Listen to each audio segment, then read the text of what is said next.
Guys hello and welcome back to our channel future builder. तो आज के इस वीडियो में हम लोग पढ़ने वाले हैं कौन सा लेक्चर फोर्थ के चैप्टर का the rise of nationalism in Europe का।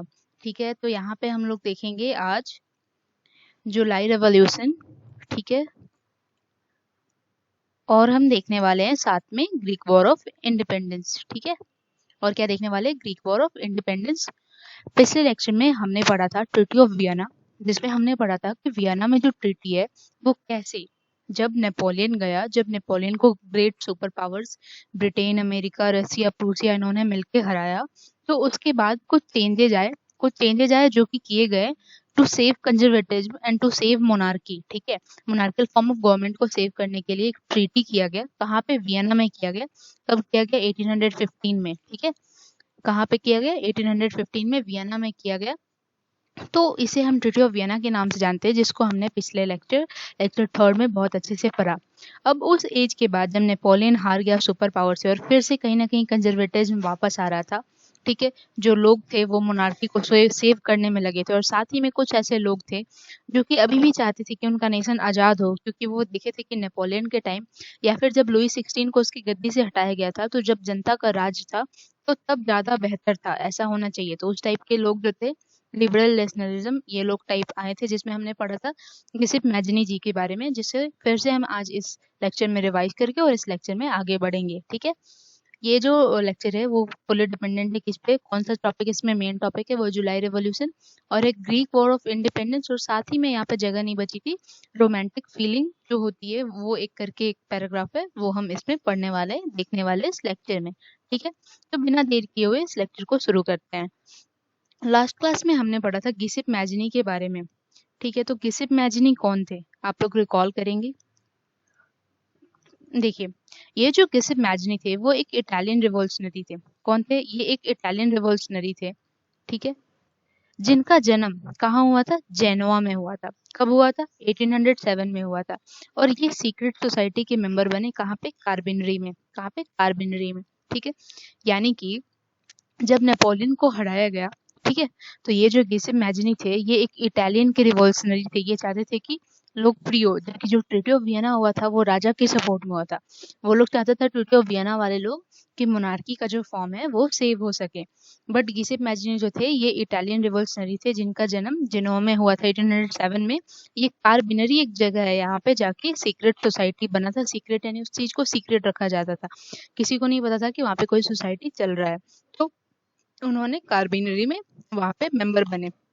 As a young man of as a young man of 24, यानी कि जब वो 24 साल के थे, वो सेंट टू एग्जाइल इन 1831। उन्हें 1831 में यानी कि 1831 में उन्हें देश निकाला दे दिया गया। क्यों देश निकाला दे दिया गया? क्योंकि वो ट्राई कर रहे थे, लिगोरिया एक जगह है वहाँ पे रिवॉल्यूशन करने का। लिगोरिया की जगह पे यहाँ पे आंदोलन, यहाँ पे उपद्रव करने का ट्राई कर रहे थे, रिवॉल्यूशन ट्राई कर रहे थे। जिसके ट्रीटी ऑफ वियना हुआ था, तो उसमें डिसाइड हुआ था कि जो भी लोग मोनार्कियल के अगेंस्ट जाएंगे ना, उनके ऊपर अब कड़ी से कड़ी एक्शन लिया जाएगा। तो इनको 24 के एज में इनके देश से देश निकाला दे दिया गया। फिर इन्होंने 2 अंडरग्राउंड सोसाइटी बनाए, और 2 से ज़्यादा बनाए, जिसमें 2 उनका फेमस अंडरग्राउंड सोसाइटी था, जिसका नाम था यंग इटली इन मर्सरीज, यानी कि यंग इटली मर्सलीज में ये बना था, और यंग यूरोप इन बर्न, यानी कि यंग यूरोप, जो यूरोप के लोग हैं वो आएंगे, और कहाँ पे ये जो सोसाइटी था वो था बर्न में। ठीक है, नाम है देश के हिसाब से और जगह के हिसाब से। ठीक है, Young Italy in Marseilles and Young Europe in Bern, जिसके मेंबर जो थे वो इन्हीं की तरह सोचने वाले व्यक्ति थे, मेंस थे, जो कि मैक्सिमम पोलैंड, फ्रांस, इटली और जर्मन के शहरों से आते थे। ठीक है, तो बेसिकली ये था हमारा पिछले क्लास का रिकैप। ठीक है, अब हम पढ़ने वाले हैं अब यहाँ से बिल्कुल न्यू टॉपिक। ठीक है, फिर हम देखते हैं इस चैप्टर का नाम क्या है। इस चैप्टर का नाम है the rise of nationalism in Europe. ठीक है,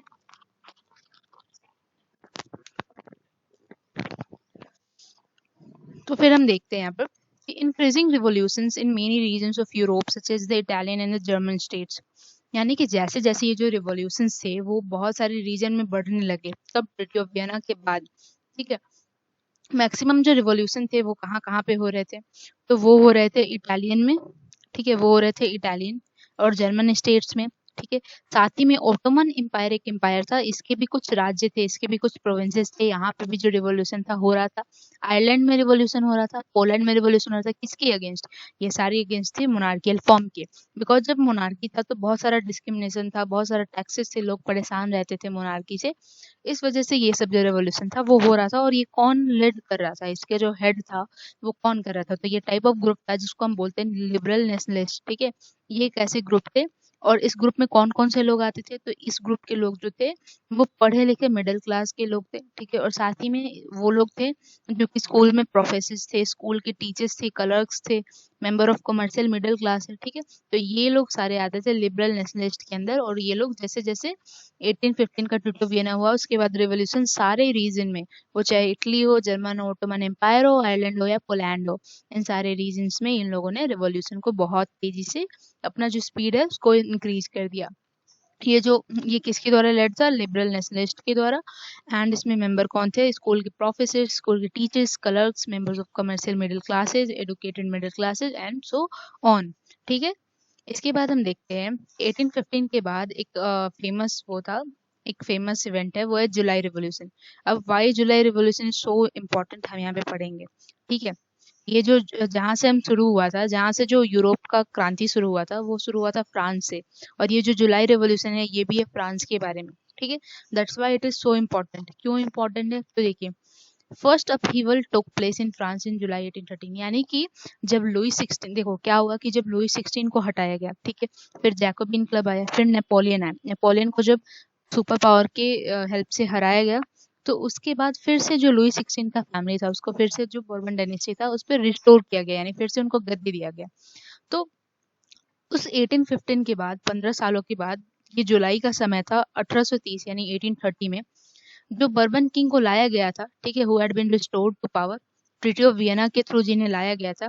अब फिर से ये रिवोल्यूशनरीज ने इन्हें उठा के फेंक दिया था, यानी फिर से राजा को मजबूर कर दिया गया था अपनी गद्दी को छोड़ने में।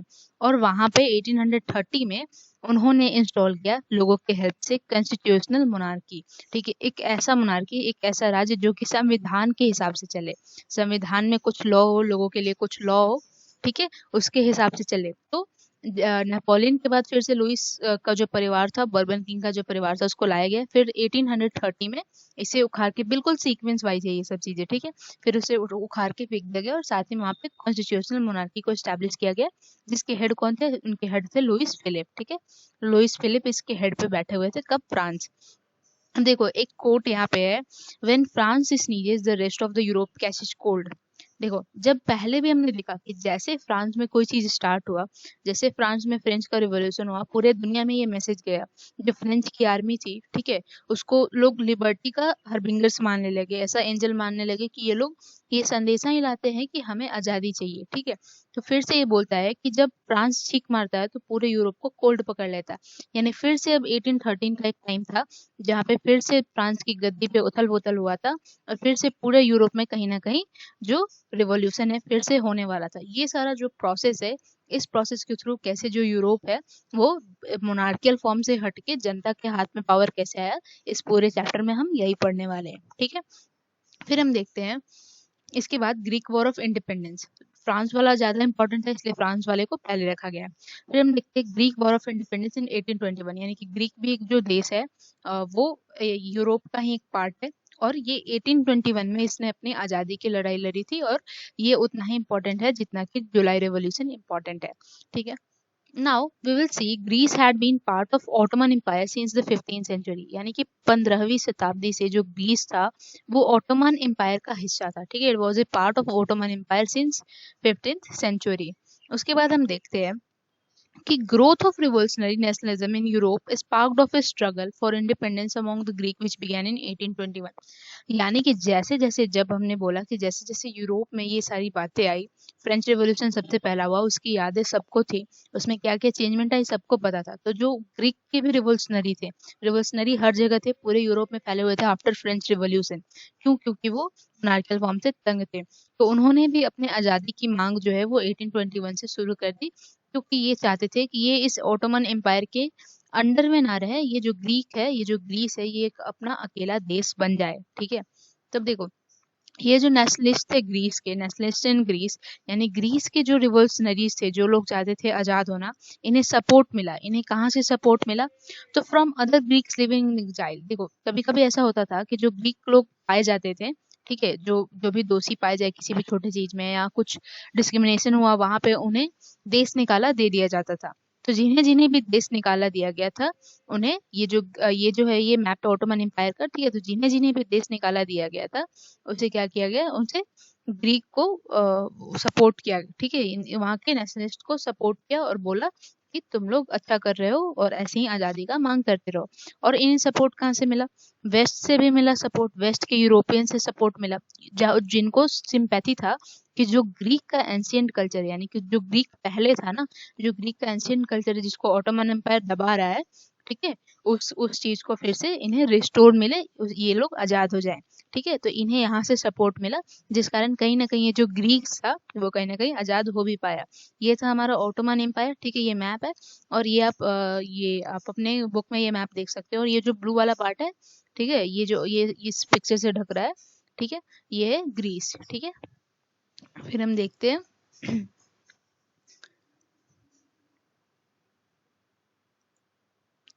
Poets and artists lauded Greece as cradle of European civilization and mobilized public opinion to support its struggle against a Muslim empire. जो ऑटोमन एम्पायर था वो एक मुस्लिम एम्पायर था, ठीक है। तो जो पोइट्स थे और जो आर्टिस्ट थे, उन्होंने ग्रीस एज ए क्रेडल, यानी कि ग्रीस को एक झूले के तौर पे लिया ऑफ यूरोपियन सिविलाइजेशन। यानी कि ऐसा माना जाता था कि जो ग्रीक का कल्चर था वो काफी एंशियंट था, ठीक है। जब कोई भी एक बेबी बड़ा होता है तो उसका सबसे पहला हिस्सा क्या होता है? उसका क्रेडल, उसका झूला। तो ऐसा माना जाता है कि यूरोपियन सिविलाइजेशन का जो सबसे पुराना चीज था वो था ग्रीक। सबसे पुराना जो कल्चर था वो कहाँ से शुरू होता था? वो शुरू होता था ग्रीस से। तो इस तरीके से इनको एक बहुत ह्यूज अमाउंट में सपोर्ट मिला, पब्लिक ओपिनियन भी मिला, ताकि ये अपना स्ट्रगल कर सके उस ऑटोमन एम्पायर के अगेंस्ट, जो कि एक मुस्लिम एम्पायर था, ठीक है। एक इंग्लिश पोएट थे Lord Byron, why he is so important हम यहाँ पे पढ़ेंगे। एक इंग्लिश पोएट थे लॉर्ड बायरन, उन्होंने फंड्स इकट्ठा किए, ठीक है, फंड्स ऑर्गेनाइज किए। और ये भी जो ग्रीक वॉर ऑफ इंडिपेंडेंस 1821 से शुरू हुआ था, ठीक है, जो रिवोल्यूशन शुरू हुआ था, इन्होंने भी उस वॉर में हिस्सा लिया, फाइट किया। और जहाँ पे ये थे कहाँ के? ये थे इंग्लिश पोएट। इन्हें ग्रीस से कोई मतलब नहीं था, बट इन्हें सिंपैथी था कि जो ग्रीस है उसका जो एंशियंट कल्चर है वो बहुत सही था, ये ऑटोमन एम्पायर के अगेंस्ट दबाया जा रहा है, ठीक है। तो इसे आज़ादी मिलनी चाहिए। जहाँ पे 1824 में जो लॉर्ड बायरन थे, इंग्लिश के कवि थे, ठीक है, इंग्लिश पोएट थे, ये 1824 में लड़ते लड़ते फीवर से मर जाते हैं, ठीक है। फिर लास्ट में बहुत सालों तक 1821 से 1832 तक, ठीक है, approx how much year? Approx 9 and ये 11 ईयर्स तक जो वॉर था, ग्रीस वॉर ऑफ इंडिपेंडेंस, ये चला।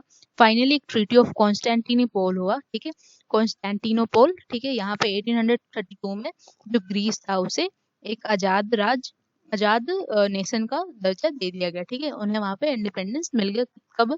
1832 में। So these dates are more important, ठीक है। 1821 में जो रिवोल्यूशन था वो स्टार्ट हुआ, 1832 में जो था वो ग्रीस को इंडिपेंडेंट बता दिया गया, ठीक है। जुलाई रिवोल्यूशन का वो 1830 में हुआ। तो इस तरीके से आप देख रहे हैं कि आपको जो डेट है वो भी याद हो रहा है धीरे धीरे, ठीक है। फिर हम देखते हैं the romantic imagination and national feeling. यानी कि जैसे हम यहाँ पे पढ़ते हैं, या फिर हम जब पढ़ेंगे nationalism of rise of nationalism in India, तो वहाँ पे पढ़ेंगे कि लोग एकत्रित नहीं थे, ठीक है। इंडिया में जो लोग थे वो यूनाइटेड नहीं थे, तो उन्हें यूनाइटेड करने के लिए हमने भारत माता जैसे इमेज को बनाया, ठीक है, हमने वंदे मातरम जैसे गाने को बनाया, ताकि हम कहीं ना कहीं आपस में यूनाइटेड फील कर सके, और हम फील कर सके हाँ हम जिस धरती पे रहते हैं तो कहीं ना कहीं वो मेरा जिम्मेवारी है, वो मेरा रिस्पॉन्सिबिलिटी है। तो यही चीज हर जगह हुआ, ठीक है। ये जो रोमांटिक इमेजिनेशन है और ये जो नेशनल फीलिंग है, ये सबके अंदर जगाया गया कब? उस टाइम पे भी जब यूरोपियन में रिवोल्यूशन हो रहा था आजादी के लिए। और ये कैसे हुआ हम एक एक करके देखेंगे। The point is that the development of nationalism did not come about only through Wars. यानी कि यहाँ पे ये बता रहा है कि जो नेशनलिज्म था वो सिर्फ वॉर से नहीं आया, ठीक है, and territorial expansion. It was not only territorial expansion and wars who develop the nationalism concept, ठीक है, but culture played an important role. यानी कि सिर्फ वॉर और जगहों को बढ़ा देने से, जगहों के अगल-बगल कुछ सेट कर देने से ट्रीटी ऑफ वियना में जैसे हुआ, इसी से सिर्फ नेशनलिज्म जो था वो डेवलप नहीं हुआ, वहाँ पे जो कल्चर था उसने भी इम्पोर्टेंट रोल प्ले किया। आपने लास्ट एग्जांपल भी देखा, जो ग्रीस था वो कैसे इंडिपेंडेंट हुआ, उसे कैसे सपोर्ट बाहर से भी मिला, बिकॉज़ वो ऐसा मानते थे कि जो ग्रीस है वो यूरोप का झूला है, ठीक है? बिल्कुल स्टार्टिंग से जो एंशिएंट कल्चर है वो ग्रीस है यूरोप का। तो ग्रीस का जो कल्चर था वही कहीं न कहीं उसे हेल्प किया उसे आज़ादी दिलाने में। तो कल्चर का भी बहुत बड़ा फीलिंग था। Now a term come here, that is romanticism. What is romanticism? A culture movement which sought to develop a particular form of nationalist sentiment, यानी कि एक ऐसा मूवमेंट जो कि कल्चर के बेसिस पे हो और जो कि ये चीज मजबूर करे किसी एक पर्टिकुलर इंसान में वो चीज वो उत्पन्न करे। व्हाट? नेशनलिस्ट सेंटिमेंट, एक ऐसा सेंटिमेंट लाए जो कि नेशनलिस्ट हो, ठीक है, उसको जो अपने देश के लिए प्रेम जगा पाए। ऐसे कल्चर मूवमेंट को हम कहते हैं romanticism. They criticize the glorification of reason and science, ठीक है। ये लोग थे, ये कभी कहीं ये जो रोमांटिसिज्म फॉलो करते थे, ये साइंस और उसके रीजन को जो है वो नकारते थे। इन्हें इतना पसंद नहीं था, इन्हें ये इस चीज का मजाक उड़ाते थे, ठीक है। ये कैसा मानते थे कि हाँ हमारा देश है, हमारा देश फादरलैंड है, हम इसकी पूजा करेंगे, राइट, इस तरीके से। तो what is romanticism? A culture movement which sought to develop a particular form of nationalist sentiment. They criticize the glorification of reason and science. This is called romanticism. ठीक है। एग्जाम्पल में हम देखते हैं कि जो जर्मन के फिलोसफर थे, एक जर्मन फिलोसफर थे जोहान गॉटफ्राइड हर्टर, जो कि यहाँ पे है, ठीक है। जोहान गॉटफ्राइड हर्टर, इन्होंने क्लेम किया true German culture was to be discovered among the common people, यानी कि जर्मन कल्चर जो है ये ट्रू ट्रू तभी डिस्कवर्ड होगा जब हम उन लोग के पास जाएंगे जो वहाँ के लोकल्स हैं, जिसे das Volk, folk songs, folk dances, story, यानी कि इन्होंने एक सीरीज बताया दास वोल्क्स। दास वोल्क में ये बताया कि वहाँ के जो पारंपरिक गाने हैं, ठीक है, फिर पारंपरिक डांस है, पारंपरिक कहानियां हैं, इन सब चीजों को हम अगर बताते हैं, हम अगर कॉमन पीपल के अमॉन्ग्स्ट अच्छे से दर्शाते हैं, जो उनका पुराना पारंपरिक गीत है, पारंपरिक डांस है, पारंपरिक कहानी है, तो शायद जर्मन के बीच में जो जर्मन का कल्चर था वो लोगों के बीच में, जो असली कल्चर था वो लोगों के बीच में आए। किसने बताया? German philosopher Johann Gottfried Herder ने, ठीक है। तो इन्होंने बताया कि जो दास वोल्क का कॉन्सेप्ट है, जिसके through folk songs, folk dances, folk story है वो लोगों के बीच में लाया जाए, जिससे एक ट्रू जर्मन कल्चर जो है उसको क्लेम्ड किया जा सके। इन पोलैंड हम देखते हैं यहाँ पे नेक्स्ट एग्जांपल, कारोल कुरपिंस्की एक इंसान थे जिन्होंने सेलिब्रेटेड द नेशनल स्ट्रगल, इन्होंने इस नेशनल स्ट्रगल को सेलिब्रेट किया था थ्रू हिज ओपेराज एंड म्यूजिक, यानी ये गाना गाते थे, ये ओपेरा को ऑर्गेनाइज करते थे। और ये ओपेरा में कैसा गाना गाते थे? ये ओपेरा में नेशनलिस्ट वाला गाना गाते थे, ठीक है, और turning folk dances like polonaise and mazurka into nationalist symbol. और इन्होंने इस ओपेरा में गाना गा गा के लोगों को ये बताया कि नेशनल स्ट्रगल क्या है, हमने कैसे स्ट्रगल किया, कितने लोग मारे गए, और साथ ही में जो पोलोनाइज का पारंपरिक डांस था मजूरका जो था उसको एक नेशनलिस्ट सिंबल के तौर पे दर्शाया। यानी कि पोलैंड के लोग पोलोनाइज डांस, जब उनका राष्ट्रीय पर्व आएगा, राष्ट्रीय कुछ भी आएगा, तो वहां पे वो पोलोनाइज डांस करेंगे। मजूरका कुछ भी ऐसा होगा जब शहीदों को याद किया जाएगा, तो जो पोलोनाइज डांस से मजूरका है वो उसको किया जाएगा। इसका कॉन्सेप्ट किसने बताया? कारोल कुरपिंस्की ने। आई होप क्लियर हो रहा होगा what I am trying to teach, ठीक है। इसके बाद हम देखते हैं language too played important role, यानी कि जो लैंग्वेज था वो भी एक महत्वपूर्ण हिस्सा था किसमें? यूरोप के इवोल्यूशन में, ठीक है। अब हम देखते हैं Polish language was forced out of school in Russia, यानी कि जो पोलिश लैंग्वेज था इसको रसिया के स्कूलों से धक्के मार के निकाल दिया गया। बोला गया कि यहाँ पे कोई भी बच्चा पोलिश लैंग्वेज नहीं बोल सकता है। Member of clergy used it as his weapons, जो लोग कलर्जी के मेंबर थे उन्होंने अब इसे एक हथियार के तौर पे यूज किया। उन्होंने क्या किया? चर्च गैदरिंग्स किया, यानी कि उनके लैंग्वेज को धक्के मार के रसिया से निकाल दिया गया था, तो इन्होंने चर्च में इकट्ठा हुआ। इस रिजल्ट में क्या हुआ कि एक लार्ज नंबर ऑफ प्राइस्ट जो थे उसे ये रसिया वाले लोग ने क्या किया, इसे उठा के साइबेरिया के जेल में डाल दिया। यानी कि यहाँ पे भी एक टाइप का क्लैश हुआ, जब इनके लैंग्वेज को, जब इनके पोलिश लैंग्वेज को रसिया के स्कूलों से बाहर हटा दिया गया, तो इन्होंने चर्च गैदरिंग किया, वहाँ पर डिस्कशन किया, तो इसके सेंटेंस में उन्होंने उसे इतने सारे नंबर ऑफ प्राइस्ट को जेल में डाल दिया, साइबेरिया के जेल में। किसने? रशियन गवर्नमेंट ने, ठीक है। तो इस तरीके से हम देख रहे हैं कि इसके बाद तो जो पोलिश के लोग थे वो गुस्सा हुए, ठीक है। तो इस तरीके से पोलैंड में भी रिवॉल्यूशन हुआ होगा। ठीक है। तो इस तरीके से हम देखते हैं कि कहीं न कहीं ये सब चीज़ें जो थी, जो फ़ोल्क डांसेस थे, जो स्ट्रगल था, इसे अलग-अलग तरीके से रोमांटिसिज़्म जगाया गया गाने के थ्रू, इमेजेस के थ्रू, ठीक है, लैंग्वेज के थ्रू। तो हम यहाँ पे ये चीज़ देखते हैं। तो आज की इस क्लास में हमने क्या पढ़ा? हमने पढ़ा what is July revolution, what is Greek war of independence, और साथ ही में हमने पढ़ा कि हाउ जो यूरोप का इवोल्यूशन है, जो रिवॉल्यूशन है, वो कैसे हुआ with the help of romanticism, ठीक है। तो आई होप आपको वीडियो पसंद आएगा। अगर वीडियो पसंद आया होगा तो लाइक और सब्सक्राइब ज़रूर करेंगे। Thank you so much.